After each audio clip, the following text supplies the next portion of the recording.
my recovery. Mercifully, by the next morning, my breathing had rebounded to the point where the doctors felt comfortable releasing me from the coma. When I finally regained consciousness, I discovered that I had lost my ability to smell. As a test, the nurse asked me to blow my nose and sniff an apple juice box.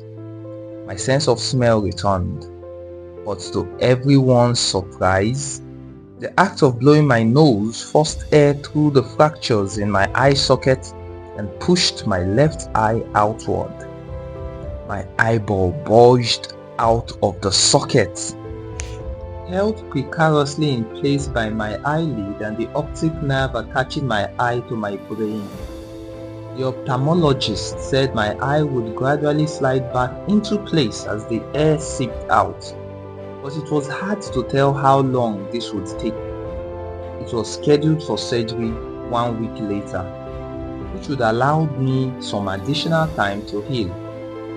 I looked like I had been on the wrong end of a boxing match, but I was cleared to leave the hospital. I returned home with a broken nose, half a dozen facial fractures, and a bulging left eye. The following months were hard. It felt like everything in my life was on pause. I had double vision for weeks. I literally couldn't see straight. It took more than a month, but my eyeball did eventually return to its normal location. Between the seizures and my vision problems, it was 8 months before I could drive a car again. At physical therapy, I practiced basic motor patterns like walking in a straight line. I was determined not to let my injury get me down. But there were more than a few moments when I felt depressed and overwhelmed. I became painfully aware of how far I had to go when I returned to the baseball field 1 year later. Baseball had always been a major part of my life. My dad had played minor league baseball for the St. Louis Cardinals, and I had a dream of playing professionally too.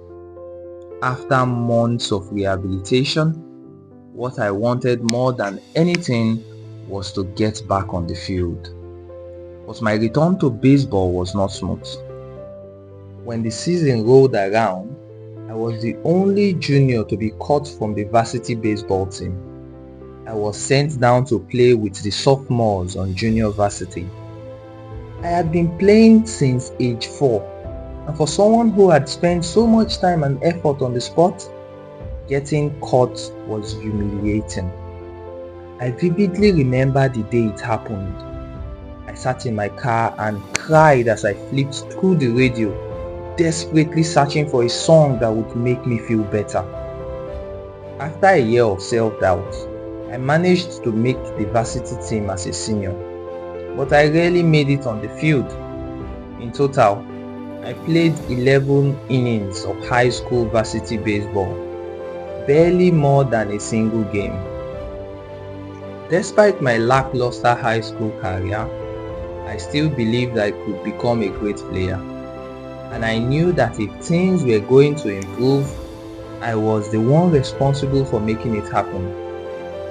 The turning point came 2 years after my injury, when I began college at Denison University. It was a new beginning, and it was the place where I would discover the surprising power of small habits for the first time.